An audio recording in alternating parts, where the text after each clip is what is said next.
Yo yo, at eto nga, bumiyahe kami papunta sa Marcos Mansion.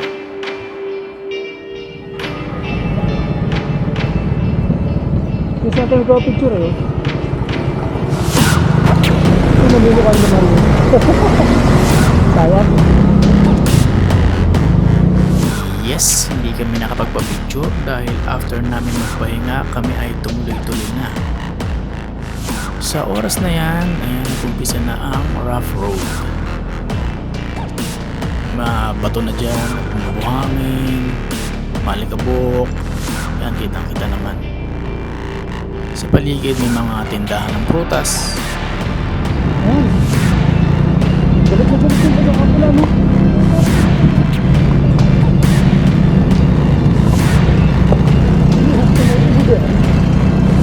Tubig ka mo din. Purple na purple eh, no? Oo, at talagang pinagchismisan namin kung ano yung nakita kong pulang-pulang prutas. Hindi ko kasi alam kung ube ba yun o bang tawag doon? O kamote o gabi.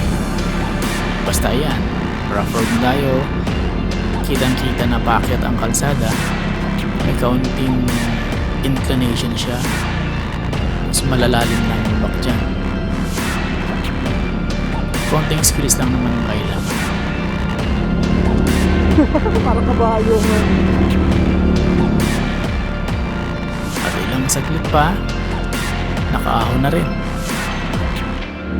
Yun lang, okay lang. Mula dyan magiging okay na ang kalsada. Dire-diretso na yan paakyat ng Tagaytay kung saan ang aming destinasyon. Maraming salamat po sa panonood.